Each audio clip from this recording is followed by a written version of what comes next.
كفاني علم ربي من سؤالي واختياري، فدعائي وابتهالي شهيد لي بافتقاري. قد كفاني علم ربي من سؤالي واختياري، فدعائي وابتهالي شهد لي بافتقاري. يا إلهي ومليكي، أنت تعلم كيف حالي وبما قد حل قلبي من هموم واشتغالي، فتداركني بلطف منك يا مولى الموالي. يا كريم الورد غثني قبل أن يفنى اصطباعي. قد كفاني علم ربي من سؤالي واختياري، فدعائي وابتهالي شهد لي بافتقاري. حاجة في النفس يا رب فاقضها يا خير قاضي، وارح سري وقلبي من لظاها والشواظي، في سرور وحبور، وإذا ما كنت راضي الهنا والبسط حالي وشعاري ودثاري. قد كفاني علم ربي من سؤالي واختياري، فدعائي وابتهالي شهد لي بافتقاري. قد كفاني علم ربي من سؤالي واختياري، فدعائي وابتهالي شهد لي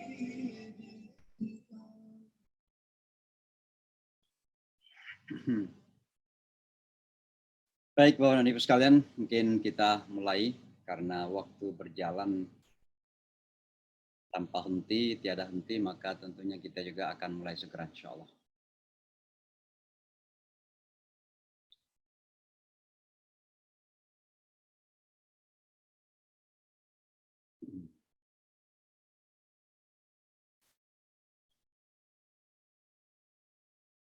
Bismillahirrahmanirrahim.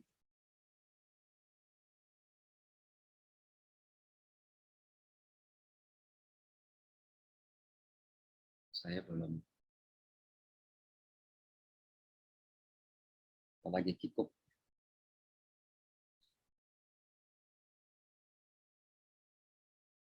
Bismillahirrahmanirrahim. Assalamualaikum warahmatullahi wabarakatuh. Alhamdulillah.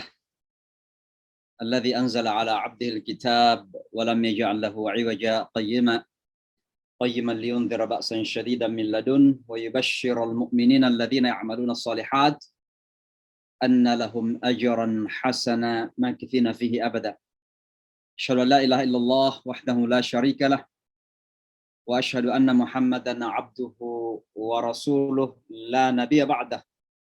Allahumma salli wa sallim wa barik alaihi wa ala alihi wa sahbihi wa kulli man tabi'a hudahu wastamsaka bi sunnatihi ila yaumiddin wa ba'd.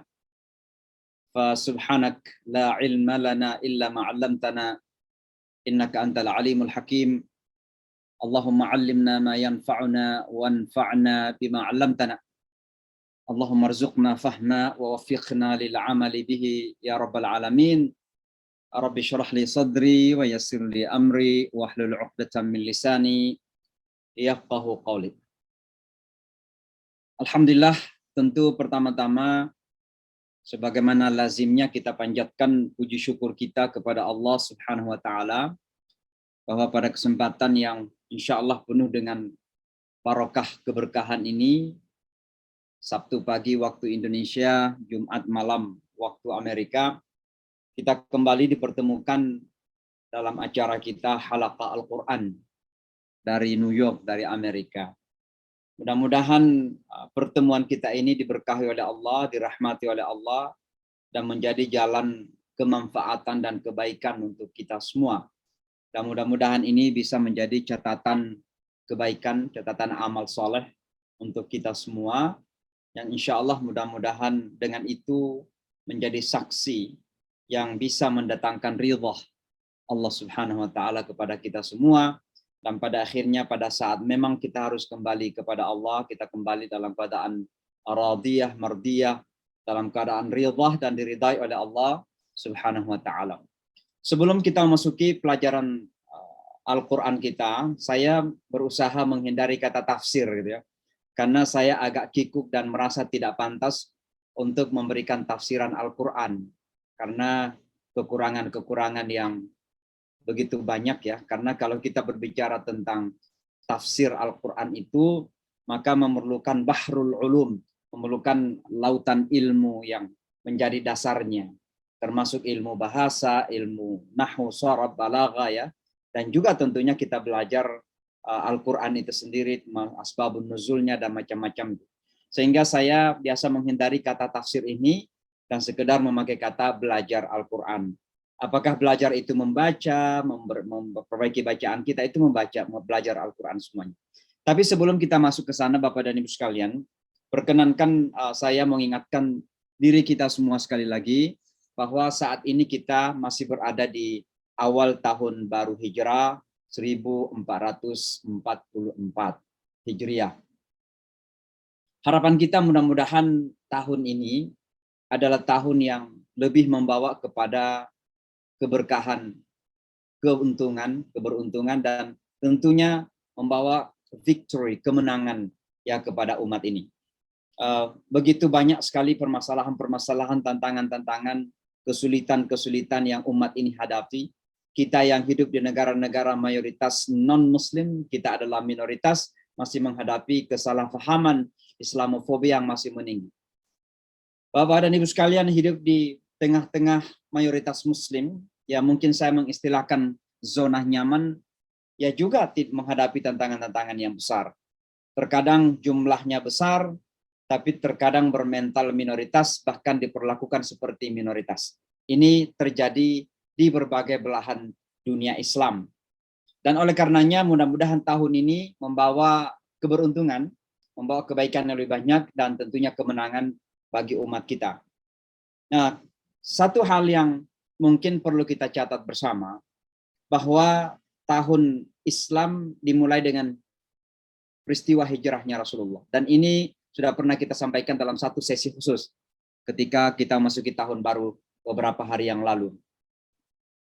Tapi yang saya ingin sampaikan adalah, kenapa di tahun baru hijrah itu bulan pertama bernama Muharram. Bernama Muharram. Kata Muharram itu kan berasal dari kata haruma, yahrumu, haramun, wa muharramun. Ya. Yang boleh diartikan sebagai sesuatu yang dilarang. Sesuatu yang seolah-olah sakral sehingga tidak boleh dilanggar begitu saja. Nah, artinya apa? Ada larangan-larangan, forbidden things, ya, muharramat, ya, dalam bahasa yang lain, yang harus kita perhatikan dalam hidup ini. Maka tentu yang kita diingatkan kepada kita dengan tahun baru hijrah, dengan bulan pertama sebagai Muharram itu, adalah agar kita membangun komitmen untuk menghormati ajaran Allah. Yang haram-haram kita jauhi, yang diperintahkan kita lakukan. Sangat simpel sebenarnya. Jadi kita tidak menjadikan agama ini kompleks, menjadi komplikasi, sesuatu yang complicated. Tapi sangat simpel. Kalau kita lakukan yang perintah, menjauhi yang dilarang, maka sesungguhnya aman dan nyaman saja kehidupan kita. Tapi mungkin yang ingin saya sampaikan juga adalah bahwa hijrah itu kan esensinya adalah perubahan. The essence of hijrah, esensi hijrah itu adalah innallaha la yughayyiru ma biqaumin hatta yughayyiru ma bi anfusihim. Sesungguhnya Allah tidak merubah nasib sebuah kaum, termasuk kaum yang bernama kaum Islam atau umat Islam ini, sampai kaum itu melakukan perubahan. Hatta yughayyiru anfusahum. Lalu apa yang harus kita lakukan dalam sebagai bahagian dari perubahan itu? Minimal ada 3 yang biasa saya sebutkan. Yang pertama adalah perubahan mentalitas. Umat ini harus membangun mental percaya diri. Rasa minder ini kita kurangin. Rasa terkalahkan sebelum dikalahkan oleh siapapun kita kurangin. Rasa bahwa kita tidak mampu sebelum kita menunjukkan potensi dan kemampuan kita, kita kurangin. Umat ini memiliki potensi yang sangat luar biasa. Maka yang harus dibangun adalah mental yang kuat, mentalitas yang solid, self-confidence, percaya diri. Dan percaya diri itu bukan angku. Tapi we have to have a self-pride. Kita harus memiliki rasa bangga izzah dengan kebenaran yang kita ikutin, yang kita pegangi. Kebenaran Al-Quran. Allah innal izzata lillahi jami'a. Sesungguhnya kemuliaan itu adalah milik Allah semuanya. Innal izzata lillahi wa lirasulihi wal mu'minin. Sesungguhnya kemuliaan itu milik Allah, milik Rasulnya, dan milik orang-orang yang beriman. Ini yang pertama harus kita rubah. Dari mental yang tidak pernah bangga-bangga dengan Islam ini. Menjadi muslim yang bangga dengan Islam ini. Menjadi muslim yang mampu menampilkan identitas keislaman gitu. Kenapa kita harus mampu menampilkan identitas keislaman? Karena itu amanah Al-Quran. Ada ayat Al-Quran yang mengatakan, وَمَنْ أَحْسَنُ قَوْلًا مِمَّنْ دَعَا إِلَى اللَّهِ وَعَمِلَ صَالِحًا وَقَالَ إِنَّنِي مِنَ الْمُسْلِمِينَ. Adakah kata-kata yang lebih baik lagi dari siapa yang mengajak kepada jalan Allah, lalu beramal soleh? Tapi Allah tutup ayat itu dengan mengatakan waqala innani minal muslimin. Dan kata waqala innani muslimin itu artinya apa? Bahwa kita harus tampilkan itu. Kita harus suarakan. Tapi menyuarakan Islam ini bukan dalam bentuk slogan atau retorika-retorika yang berapi-api. Tapi bagaimana kita tampilkan identitas keislaman kita dengan segala kebanggaan kita. Dan kita buktikan bahwa dengan Islam ini kita menjadi manusia-manusia yang the excellent. Manusia-manusia yang istimewa. Yang memiliki potensi, memiliki kelebihan. Yang mampu memberikan kontribusi dahsyat bagi pembangunan dunia ini. Ini yang pertama harus kita rubah. Yang kedua adalah mindset kita, cara pandang kita. Cara pandang memandang dunia ini, cara pandang memandang kehidupan ini. Tapi juga cara pandang dalam melihat agama ini. Jangan agama ini dilihat sekedar sebagai a bunch of ritual.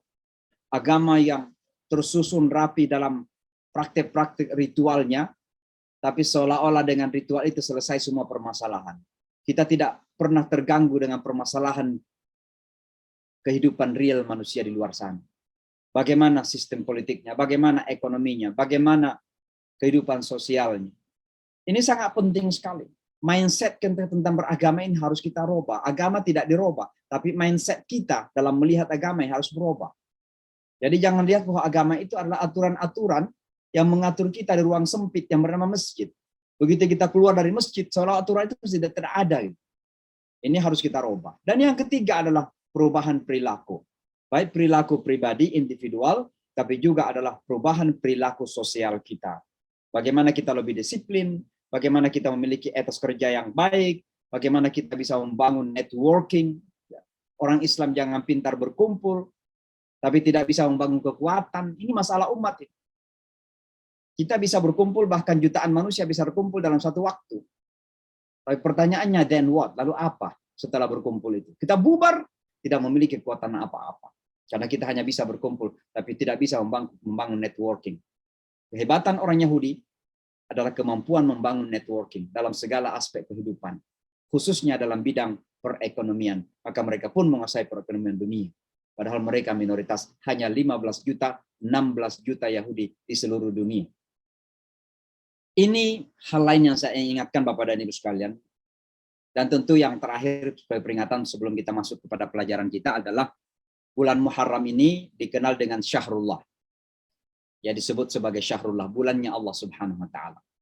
Kenapa dinamai Syahrullah, bulannya Allah? Karena pada bulan inilah banyak sekali peristiwa-peristiwa terjadi kepada banyak nabi dan mengantar kepada kemenangan.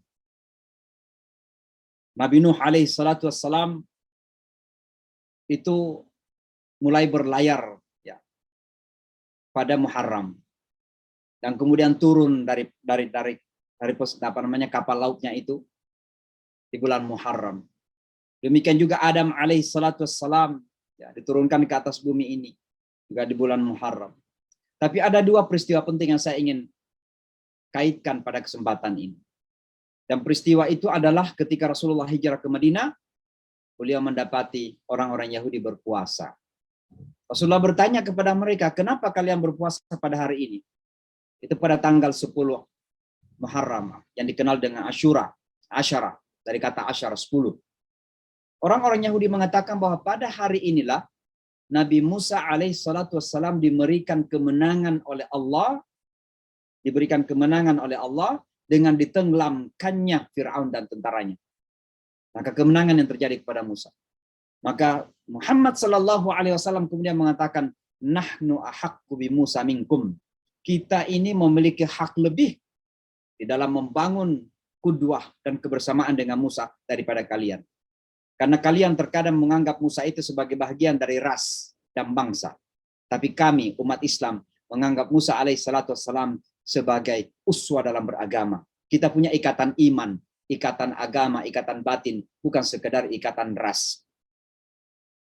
Kenapa saya menghubungkan ini Bapak dan Ibu sekalian? Karena di dalam Al-Quran banyak ayat-ayat yang berbicara tentang kebersamaan dengan Allah. Wa huwa ma'akum aina ma takunu. Dan Allah itu bersama dengan kalian di mana saja kalian berada. Ada banyak ayat dalam Al-Quran berbicara tentang ma'iyatullah, kebersamaan dengan Allah. Tapi ada satu kebersamaan yang secara khusus membersamai dua nabi ini, Muhammad SAW dan Musa alaihissalam. Kapan itu? Ketika Rasulullah SAW berada dalam gua itu. Dan para algojo yang sudah siap membunuh Rasulullah ketika itu berada di hadapan pintu. Abu Bakar melihat mereka. Abu Bakar kemudian khawatir akan Rasulnya. Maka Rasulullah SAW mengatakan kepada sahabatnya Abu Bakar, la tahzan innallaha ma'ana. Kata ma'ana, kebersamaan dengan Allah. Tapi ketika Musa alaihissalatu wassalam juga melarikan diri dari Fir'aun bersama kaumnya, dan mereka berhadapan dengan Laut Merah, sementara pasukan Nabi Musa berada di belakang mereka, mengejar mereka, dan mereka sudah tahu apa yang akan terjadi kalau sampai ditemukan oleh pengikut tentara Nabi Musa. Para umat itu mengatakan, inna lamudrakun, wahai Musa, kita akan didapatin, kita akan ditemukan, kita akan dibasmi, kita akan dibunuh. Tapi apa kata Musa alaihissalatu wassalam? Kalla inna ma'iya rabbi sayahdin. Tidak. Sesungguhnya Tuhanku bersamaku dan Tuhanku akan memberikan petunjuk, jalan keluar, bagaimana menghadapi tentara tersebut. Kata ma'iyatullah ini penting Bapak dan Ibu sekalian. Dan ini ini terjadi kepada dua nabi yang agung justru di saat-saat tersudutkan di dalam momen-momen atau situasi yang sangat sulit. Rasulullah dalam gua tidak akan bisa kemana-mana kalau seandainya mereka tahu Rasulullah ke dalam, Rasulullah mau lari kemana? Musa dan umatnya ada di depan Laut Merah, pasukan Fir'aun ada di belakang, mereka mau lari kemana? Tapi justru di saat momen seperti itu, di saat-saat seperti itu, orang yang punya iman tidak akan pernah kemana-mana. Tapi selalu mengatakan, innallaha ma'ana. Sesungguhnya Allah bersama kami.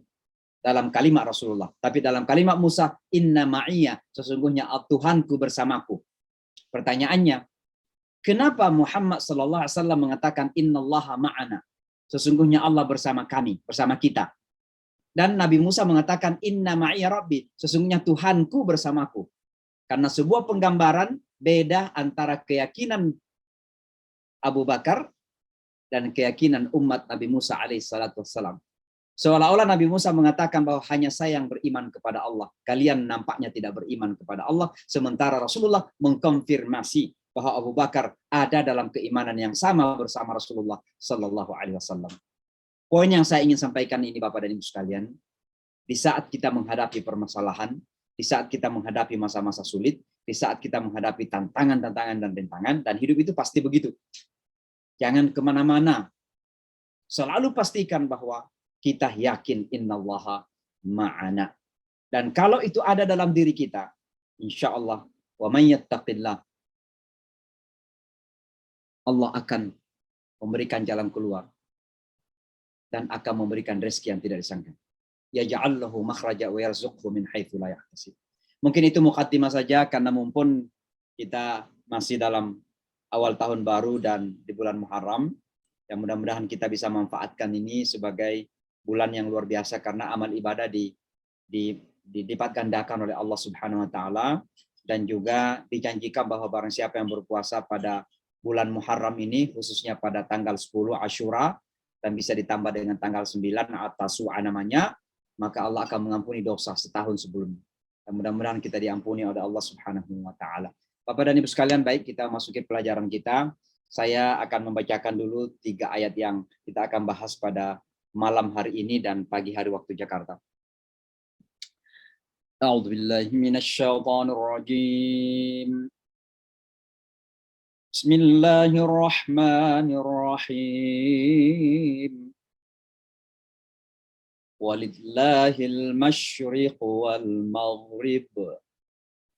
فأينما تولوا فثم وجه الله إن الله واسع عليم وقالوا اتخذ الله ولدا سبحانه بل له ما في السماوات والأرض كل له قانتون بديع السماوات والأرض وإذا قضى أمرا فإنما يقول له وَإِذَا قَضَى أَمْرًا فَإِنَّمَا يَقُولُ لَهُ كُن فَيَكُونُ. Maaf Bapak dan Ibu sekalian, mungkin pada malam ini saya tidak minta beberapa orang membaca dulu ya. Insya Allah pada pertemuan kita akan datang. Hal ini karena waktu. Tapi perkenankan saya baca sekali lagi dan mohon diikuti kalau bisa dengan suara. Saya tidak merasa bahwa saya yang paling sempurna dalam baca Al-Quran, tapi mudah-mudahan kita bisa saling mengoreksi. Nah. Bismillahirrahmanirrahim. Walillahil masyriq wal maghrib fa aynama tuwallu fa thamma wajhullah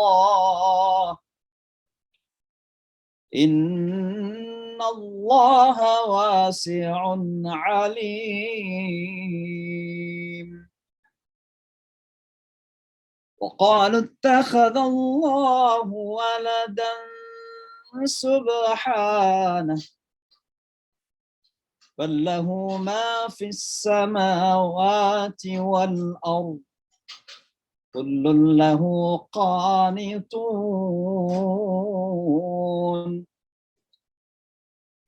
بديع السماوات والأرض وإذا قضى أمرا فإنما يقول له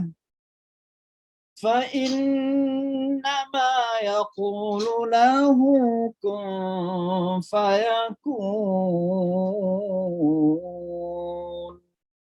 Shadaqallahul Azim.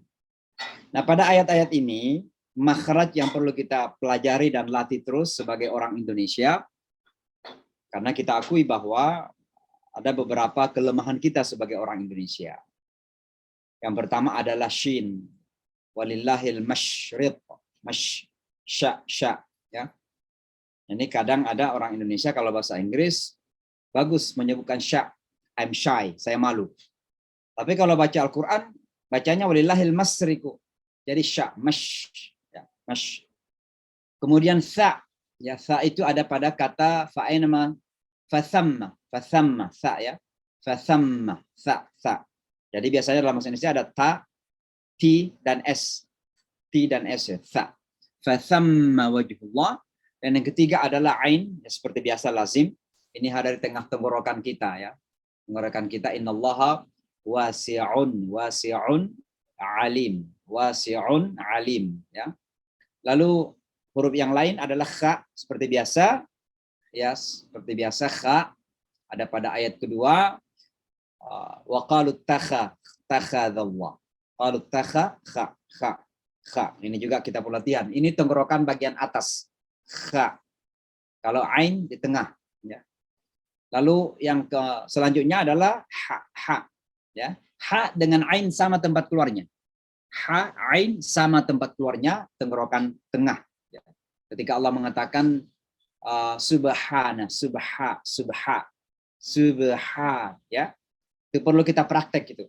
Lalu kemudian ada dha ya, dha itu ada pada kata badi'us samawati wal ardi dha. Wa idza qadha dha ya. Itu perlu kita latihan. Dan yang terakhir adalah qaf. Qa ya seperti fa innama yaqulu lahu ya. Nah, itu beberapa makhraj ya. Jadi cara menyebutkan. Lalu untuk tajwid kita latihan saja. Saya akan menyebutkan beberapa hukum pada ayat ini, hukum tajwid untuk bisa kita praktekkan. Jadi yang pertama adalah walillah. Jadi kata Allah dalam Al-Qur'an kadang dibaca tebal, kadang dibaca tipis. Kalau kata Allah itu didahului dengan baris kasrah, maka dibaca tipis. Misalnya di sini lillah. Jadi jangan ditebalkan, jangan walillah tapi walillah ya. Kemudian yang kedua al-masyriqu wal maghrib. Kalau berhenti maka namanya qalqala. Jadi wal maghrib ya. Maghrib. Fa aina ma tuwallu fa thammah. Itu namanya gunnah. Nun dan mim kalau tasydid itu didengung-dengungkan membacanya. Fathamma ya. Kemudian innallah ya. Ini didengungkan. Nah, kemudian wajhullah karena kata Allah ini dahulu dengan dhamma maka dibaca tebal. Fathamma wajhullah. Allah. Lalu kemudian ada Allah di sini lagi didahului dengan fathah. Innallah. Jangan innallah. Innallah. Ya. Innallah. Bukan innallah. Nah itu beberapa hukum ya pada ayat pertama. Pada ayat kedua. Badi'us samawati wal ard. Ya. Biasa ada orang berhenti. Kata dha ini dijadikan qalqalah. Jadi disuarakan. Badi'us samawati wal ardo. Salah, ini bukan kalkala. Huruf kalkala itu tertentu dan dha tidak masuk dalam huruf kalkala ya. Jadi bukan wal ardo tapi wal ard. Harus silent. Wa idza qadha amran. Ini namanya mad jaiz muttasil. Ya, jadi ada mad ketemu dengan hamzah. Maka ini bisa tiga bacaannya. Bisa 2 harakat, bisa 4 harakat, bisa 6 harakat. Yang afdal 6 harakat. Wa idza qadha amran ya. Qadha amra ya. Itu ya. Lalu ada beberapa hukum yang lain tapi saya kira tidak perlu. Ini kun fayakun ini apa namanya ikhfa namanya ya. Jadi suara nun dimasukkan ke suara fa. Saya kira itu saja beberapa hukum tajwid yang perlu kita tahu dari ayat-ayat tadi. Sekarang kita masuk kepada terjemahan kata-kata ya. Semua kata-kata ini rata-rata sudah terulang Bapak dan Ibu sekalian. Yang sesungguhnya kalau saja kita ingat-ingat kata-kata yang sudah pernah kita pelajari itu, kita sudah bisa ngomong bahasa Arab tuh. Ya. Misalnya lillahi. Ya. Ini kalau dikatakan milik Allah, kalau bagaimana kalau milik Muhammad? Li Muhammad. Bagaimana kalau milik Soeharto? Li Soeharto. Bagaimana kalau milik Jokowi? Li Jokowi. Jadi li-nya aja kan. Nah, ini sudah bahasa Arab ini. Jadi lillah artinya dan milik Allah. Kenapa ada dan? Karena ada wa. Walillah. Dan milik Allah. Al-masyriqu artinya tempat terbit. Bisa diterjemahkan dengan timur karena matahari terbit di timur. Tapi arti aslinya masyriq itu artinya tempat syuruk. Yasyriq, tempat di mana terbit. Terbit apa? Matahari maksudnya. Maka di sini diartikan timur. Karena matahari selalu terbit di timur. Kecuali kalau sudah kiamat baru terbit di barat. Al-maghrib. Ini diterjemahkan barat. Tapi sebenarnya terjemahan aslinya adalah tempat terbenam. Ghurub. Gharib asy-syamsu. Matahari sudah terbenam. Gharibat asy-syamsu. Matahari terbenam. Maghrib tempat terbenam. Karena tempat terbenam matahari di barat, maka diterjemahkan saja di barat. Dan sampai saat ini pun kata barat itu adalah gharbun. Fil gharb, di barat. Dunia barat disebut dual al-gharbiyah. Dunia barat. Ya. Ini maghrib, tempat terbenam, artinya barat. Karena tidak mungkin matahari terbenam di timur sampai hari kiamat terjadi. Ya. Fa'ainama, dan di mana saja, maka di mana saja, atau kemana saja, tuwallu, kalian palingkan. Kalian arahkan. Tuwallu. Wujuhakum, wajah kalian. Jadi wajah itu bahasa Arab. Makanya jangan terlalu alergi dengan bahasa Arab. Karena kata-kata Indonesia itu begitu banyak bahasa Arab. Ya, Majelis Permusyawaratan Rakyat itu bahasa Arab semuanya. Dewan Perwakilan Rakyat itu bahasa Arab semuanya. Jadi jangan alergi dengan bahasa Arab itu. Majelis bahasa Arab. Permusyawaratan, musyawarah. Rakyat, ra'iyah, rakyat. Dewan, diwan. Perwakilan, wakalah, perwakilan.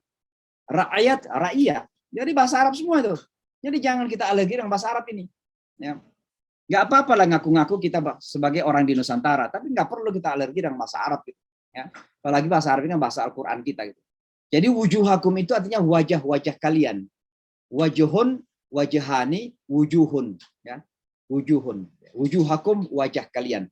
Fathamma, maka di sana wajahullah, wajah Allah. Jadi kata wajah Allah ini jangan diterjemahkan secara literal, tapi artinya di sanalah kekuasaan Allah Subhanahu wa taala. Kullu man 'alaiha fanin wa yabqa wajhu rabbika dzul jalali wal ikram. Maka kata wajah Allah ini menggambarkan kuasanya Allah yang mutlak, ya. Innallaha, sesungguhnya Allah wasi'un, maha luas. Alimun, maha mengetahui. Ini ayat 115. Lalu ayat 116, waqalu, dan mereka berkata, ittakhadallah. Allah telah menjadikan, Allah telah mengambil, Allah telah membuat, kira-kira begitu, ittakhadha. Allah telah mengangkat. Kadang juga kata ittakhadha itu artinya mengangkat, ya, to a point. Misalnya, ana attakhiduka waziran. Saya mengangkat kamu sebagai menteri. Ittakhadha. Jadi seolah-olah Allah di sini mengangkat, menjadikan ittakhadallah waladan, anak laki-laki atau anak lelaki. Subhanah, maha suci dia, maha suci Allah maksudnya. Ballahu, akan tetapi miliknya, lahu, miliknya. Mafi, apa yang di as-samawati, di langit-langit, karena samawati ini jamak, samaun satu, samaani dua, samawatin. Ini banyak langit ya, karena 7 tingkatan langit. Wal ardh, dan bumi, ya. Dan bumi. Kullun, semua kepadanya, qanitun, patuh atau taat atau tunduk. Kata qanit, qanata, itu artinya rasa tunduk, rasa patuh, rasa taat. Ini ayat 116 ya. Kemudian 117 Allah mengatakan badi'u. Kata badi' ini kan salah satu nama Allah, al-badi'. Kata badi'u ini artinya yang inovatif. Artinya menjadikan sesuatu dari sesuatu yang tidak ada gitu. Itu namanya badi'un. Biasanya kalau dalam agama ada urusan yang badi'un disebut bid'ah. Dan itu haram. Dan itu dalam urusan ibadah, urusan ritual. Jadi jangan mengada-ada yang tidak ada maksudnya. Jangan melakukan bid'ah. Maka Allah sebagai badi'un itu artinya Allah menciptakan langit dan bumi dari sesuatu yang tidak ada. Badi'us samawati, langit wal ardi, dan bumi. Allah pencipta langit dan bumi. Tapi kata badi'u itu unik, artinya dari sesuatu yang tidak ada. Wa idza, dan ketika dan jika, qada, dia memutuskan, qadi artinya judge. Qada artinya keputusan. Qada, dia memutuskan, amran, sebuah urusan, fa innama, maka hanya saja, amruhu, perintahnya, ya perintahnya, kun, jadilah, fayakun, maka dia pun terjadi. Ya, ini terjemahan kata per kata dari ayat-ayat yang sudah kita bacakan tadi.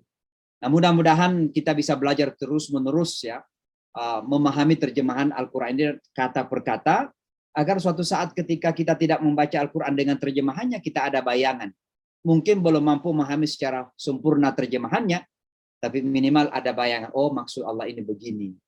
Saya sudah bisa memahami, badi'u itu begini maksudnya. Badi'us samawati wal ardi itu maksudnya, oh Allah itu mencipta langit dan bumi, tapi di sini maksudnya penciptaan yang unik. Artinya tidak menciptakan sesuatu dari sesuatu yang tidak ada.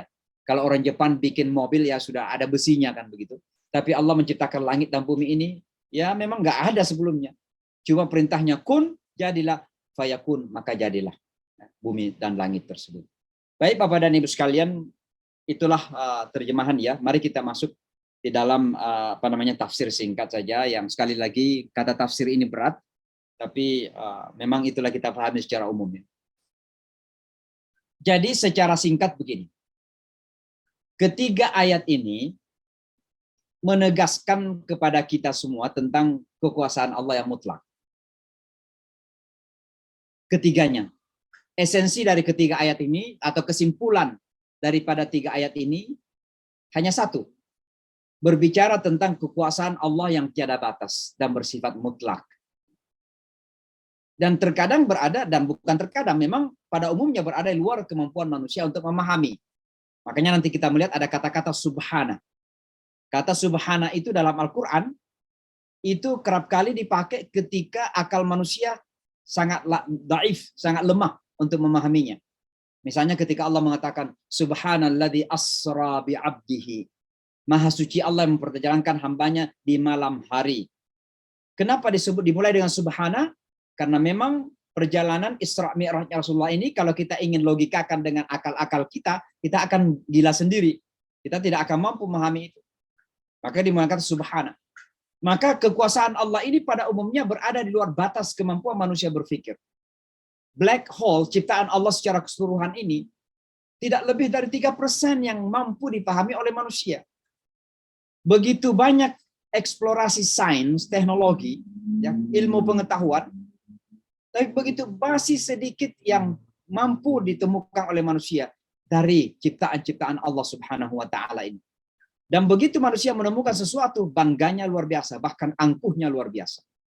Nah, tadi ada yang mengirimin video tentang seorang warga Indonesia di California yang katanya ahli mendesain kehidupan di dunia angkasa, di Mars gitu. Tapi ini kan imajinasi. Imajinasi.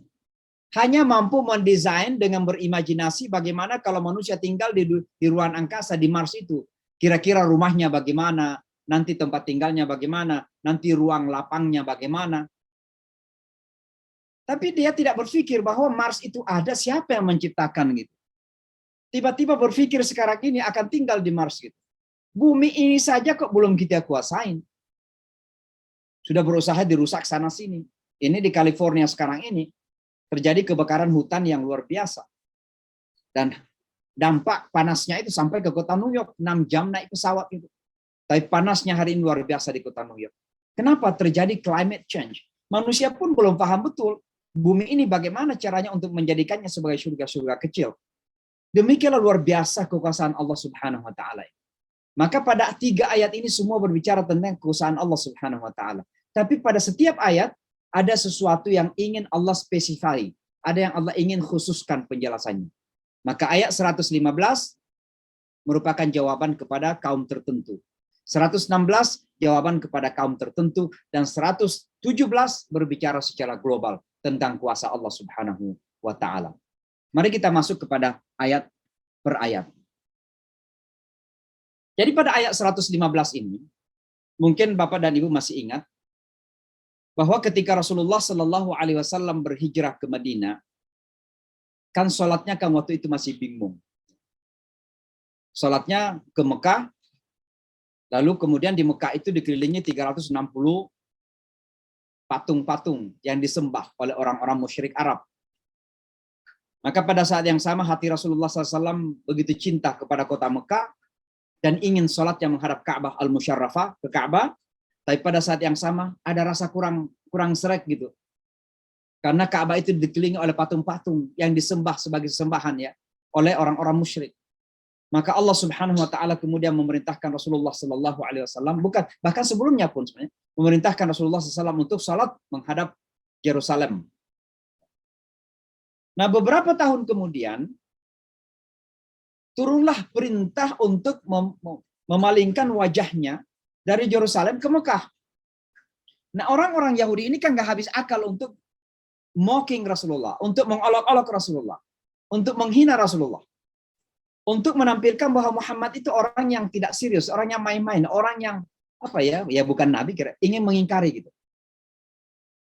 Maka begitu Allah Subhanahu wa taala memerintahkan Rasulullah untuk berbalik dalam salat berkiblat ke Mekah, ke Ka'bah, orang-orang Yahudi pun mengatakan, coba lihat Muhammad itu fanatik pada kampungnya sendiri. Tadinya waktu salat dia menghadap Yerusalem kepada tempat nabi-nabi, Nabi Ibrahim, ya, Nabi Sulaiman, Nabi Daud, kebanggaan Yahudi gitu. Sekarang dia harus balik ke Mekah. Coba lihat betapa fanatiknya. Muhammad itu taunya keturunan mereka, keturunan dia sendiri. Karena dia lahir di Mekah gitu. Maka ayat ini pun diturunkan oleh Allah Subhanahu wa taala sebagai jawaban ya kepada mereka-mereka yang menuduh Rasulullah fanatik barat atau timur, Mekah atau Yerusalem. Maka turun ayat tadi itu. Apa ayatnya? Mari kita baca kembali. Walillahil masyriqu wal maghribu. Allah menekankan pertama kali bahwa semua arah di dunia ini, dan kita mengenal 4 saja sebagai manusia itu. Timur, barat, selatan, utara gitu. Tapi dalam Al-Quran selalu ditampilkan timur dan barat. Karena penggambaran manusia sederhana adalah matahari, terbit di timur, tenggelam di barat. Jadi Allah mengatakan walillahil masyriqu wal maghribu, dan milik Allah barat, timur, dan barat itu. Artinya segala arah. Jadi Allah ingin menampilkan dulu bahwa kalian itu ngomong yang sebenarnya tidak bermakna, tidak penting. Karena timur dan barat itu bukan isunya, esensinya bukan di situ. Substansinya bukan masalah timur dan barat. Kalau timur dan barat itu Allah yang menciptakan gitu. Yang ingin Allah tampilkan adalah fa'aina ma tuwallu wujuhakum fathamma wajhullah.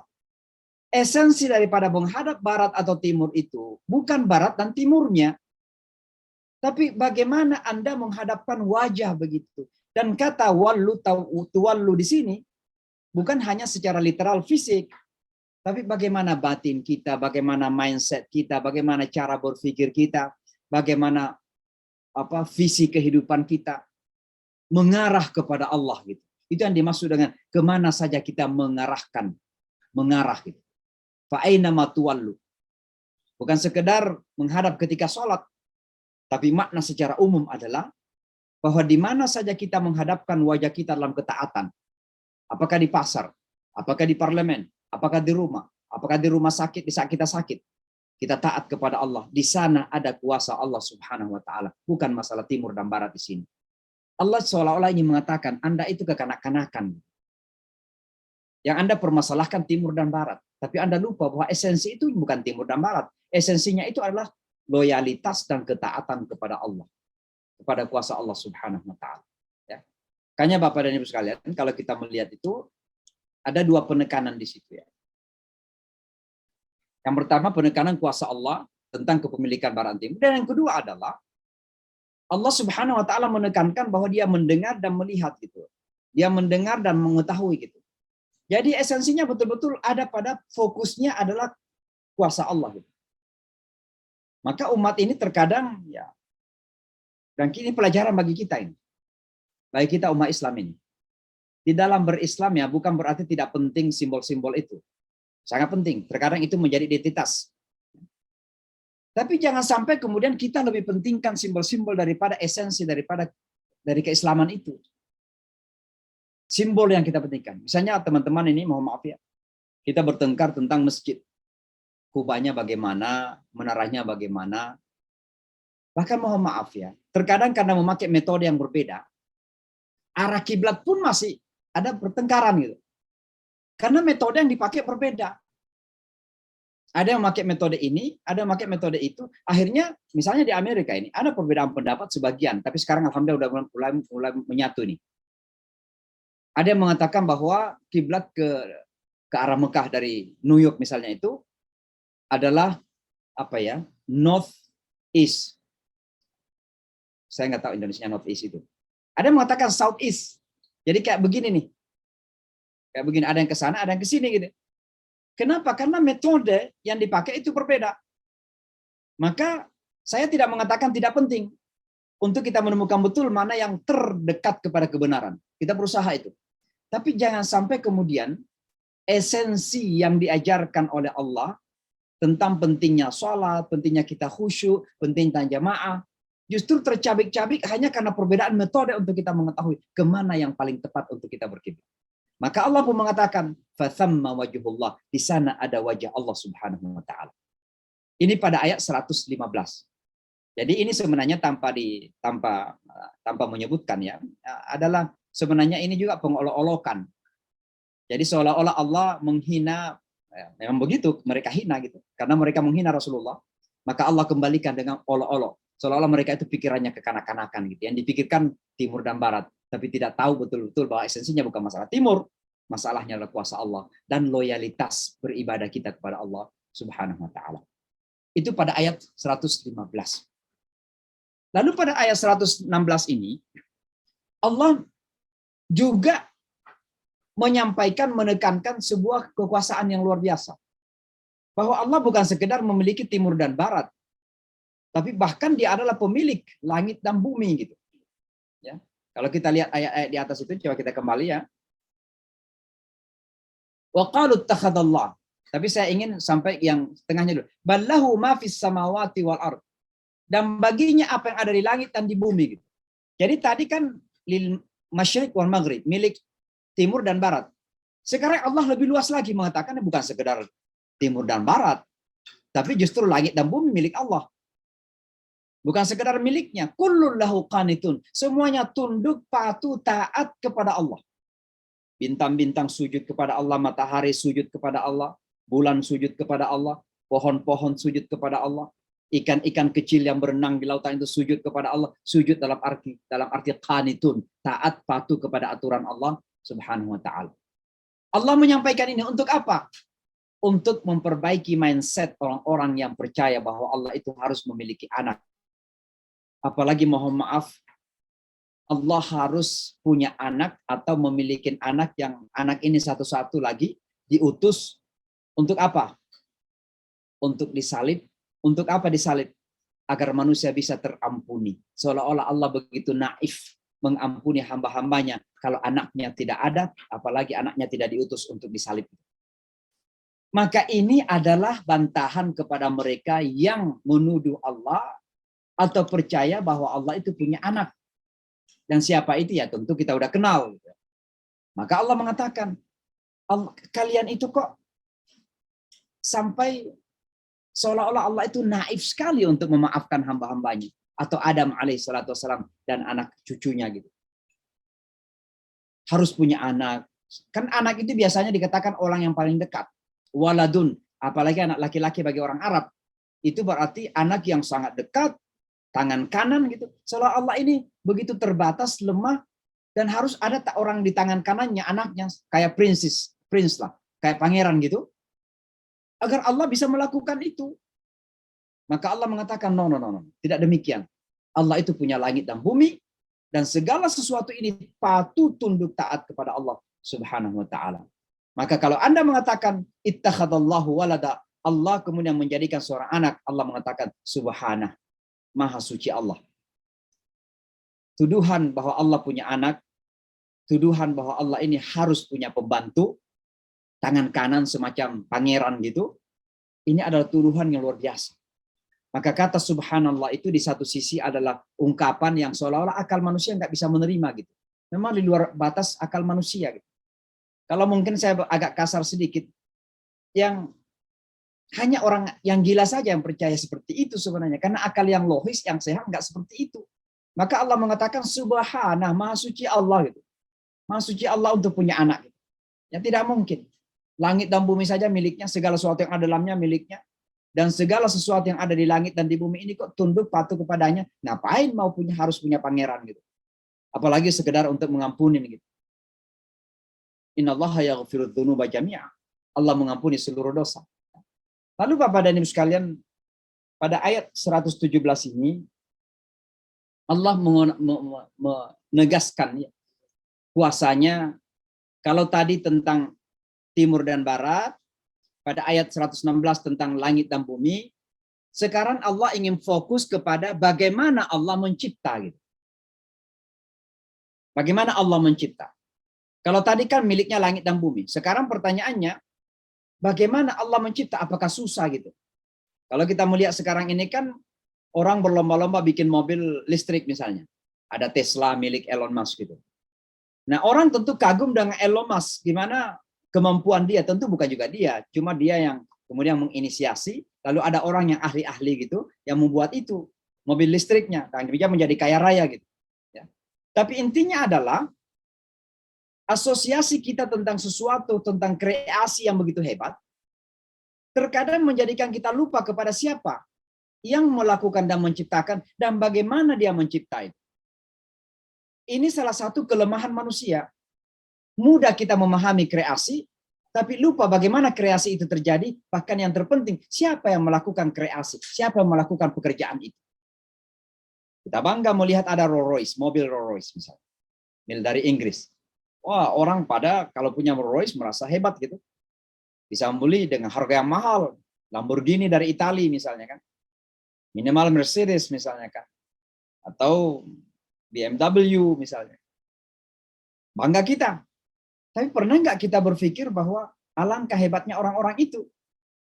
Orang Inggris bisa menciptakan Rolls Royce, orang Italia bisa menciptakan Lamborghini, ya orang Jerman bisa menciptakan mobil seperti ini, Jepang dengan Honda, maka Lexus dan sebagainya. Kita pasti imajinasinya ke sana. Tapi pernah nggak kita kemudian terkagum-kagum itu dengan yang menciptakan semua yang menciptakan mobil yang hebat itu? Itulah Allah Subhanahu wa Ta'ala. Maka di sini Allah Subhanahu wa Ta'ala menyampaikan bagaimana Allah mencipta. Yang tidak mungkin ada pihak manapun yang bisa melakukan hal seperti itu. Apa itu badi'un? Badi'un. Kata badi'un itu artinya pencipta dan kata menciptakan dengan cara yang unik. Pertama, tidak ada apa-apa sebelumnya. From nothing. Dari sesuatu yang tiada. Minal adam. Dari sesuatu yang tidak ada. Kalau kemudian tiba-tiba ada gitu. Hanya mana badi'. Kata badi' ini juga terkadang berarti inovasi. Ya, tentu saya tidak mengaitkan dengan inovasi agama ya, ritual. Karena memang tidak boleh ada bid'ah dalam agama. Ya, yang sesungguhnya bid'ah itu membawa kepada kesesatan dan kullu bid'atin dalalah, dan semua kesesatan itu dalam neraka kira-kira itu hadis. Tidak boleh kita bid'ah dalam agama. Tapi bid'ah dalam hal duniawi ini itu pertama adalah kata inovasi itu luar biasa. Dan inovasi itu menggambarkan pemikiran yang tajam, pemikiran yang maju. Orang yang memiliki ilmu pengetahuan yang tinggi, yang kuat, yang dalam, mereka inilah yang kemudian mampu melakukan inovasi-inovasi. Dan itu bisa kita lihat, termasuk Zoom ini kan, Bapak dan Ibu sekalian. Entah kapan orang yang membuat Zoom ini berpikir bahwa akan terjadi disebut COVID-19. Dan dengan COVID ini pergerakan kita akan terbatasi. Namun hidup kita nggak boleh terbatasi. Kita mungkin kalau berceramah akan pergi ke sebuah tempat, karena COVID terbatas. Tapi orang yang mencipta, membuat Zoom ini hanya bisa karena punya daya inovasi yang kuat. Dan kata inovasi itu bid'ah, badi'un. Inilah Allah Subhanahu wa taala. Jadi siapapun inovator-inovator yang ada di luar sana ini, Allah adalah inovator dari semua inovator yang ada dalam dunia ini. Maka Allah menyebut dirinya sebagai apa? Al-Badi'. Badi'us samawati wal ardh. Dia adalah pencipta langit dan bumi. Ya. Innama amruhu. Sesungguhnya urusannya, perintahnya. Ya, kalau kita kembali kepada ayat tadi itu. Ya. Badi'us samawati wal ardh. Dia adalah pencipta langit dan bumi. Wa idza qada amran. Pertama, qada dulu. Kalau dia memutuskan sebuah urusan. Kalau Allah memutuskan sebuah urusan. Nah, ini sangat penting sekali orang Islam itu sebelum melakukan, putuskan dulu. Dan untuk memutuskan itu kan perlu perencanaan. Untuk merencanakan itu kan perlu ilmu. Jadi jangan orang Islam itu berbuat dulu baru memutuskan belakangan. Ya jangan undang-undangnya diputuskan dulu, dibuat dulu baru diputuskan gitu. Atau diputuskan dulu gitu. Baru kemudian berpikir, oh sudah benar nggak undang-undangnya itu atau salah gitu. Jadi Allah itu ada qada dulu. Ada keputusan yang matang. Dan tentu keputusan ada perencanaan yang matang. Dibarengi dengan pemahaman, dengan ilmu. Ya, ilmu Allah yang tidak terbatas. Nah kalau sudah diputuskan sebuah urusan amran, apa yang Allah lakukan? Sangat gampang.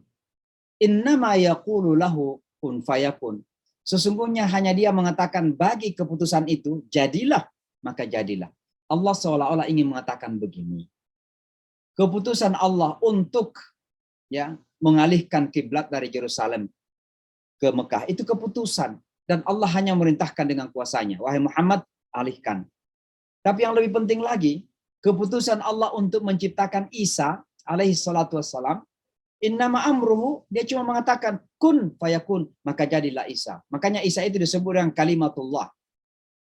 Kalau diperintah dengan kalimat itu, dengan perintah kun fayakun.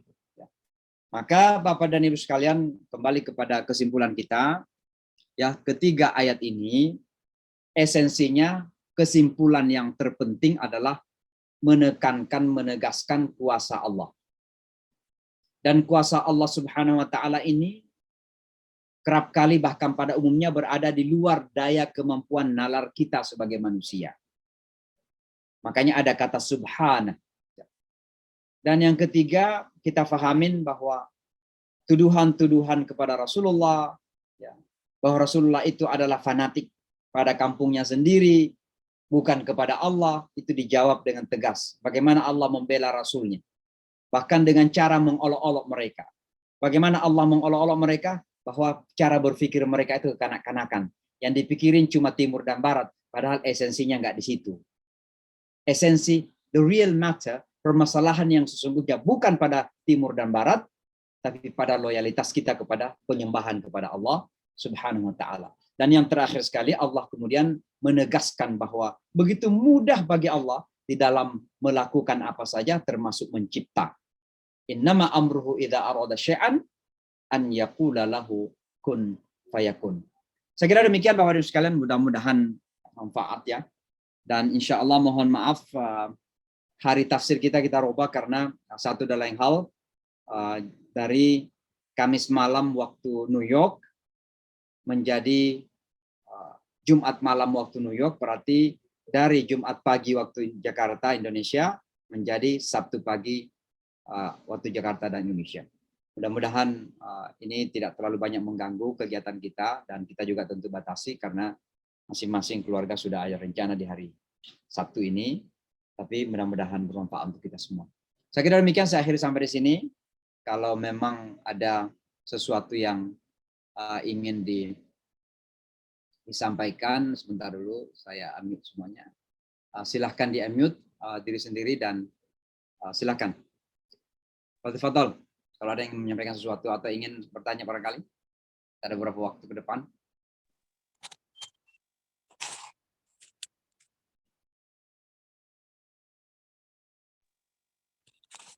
Ya, Ibu Haryati silakan.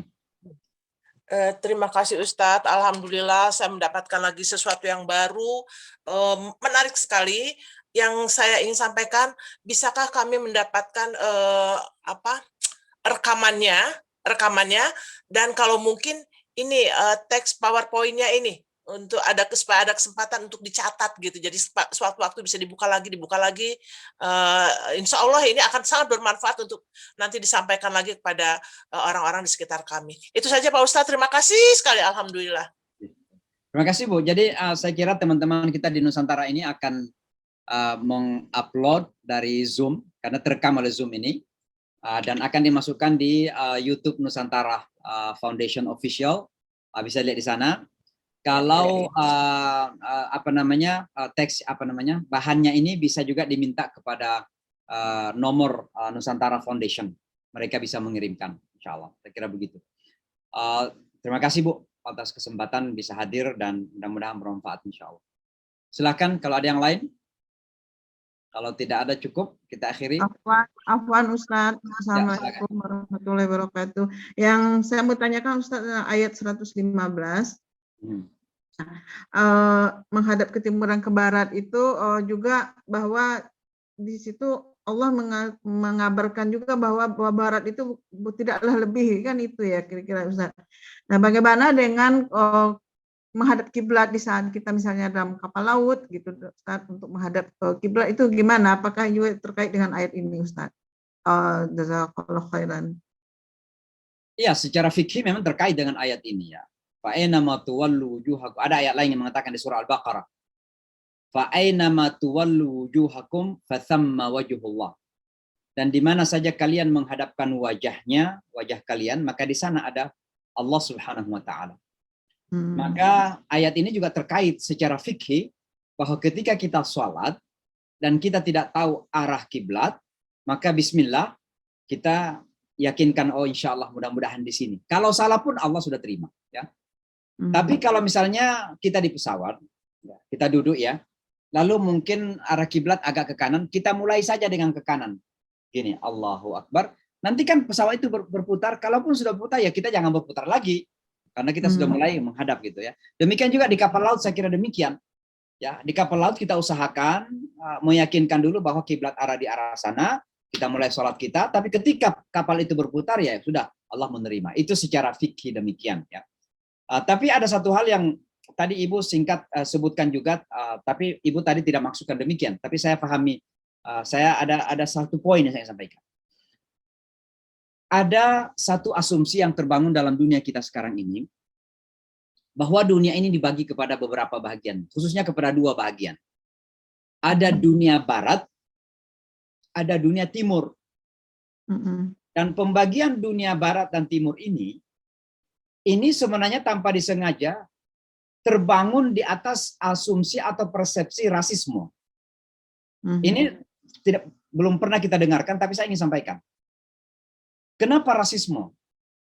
Karena mereka yang mengaku orang Barat, orang Barat, itu merasa lebih hebat, lebih kuat, lebih pintar, lebih beradab daripada mereka yang ada di seberang Barat.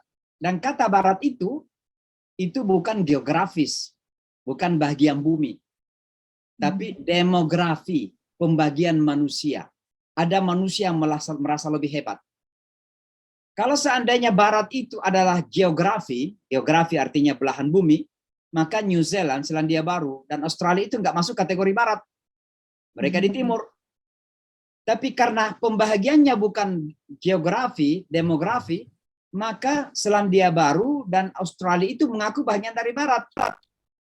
Kenapa? Karena mereka merasa lebih hebat, merasa lebih maju, merasa lebih beradab, peradabannya tinggi, civilization tinggi.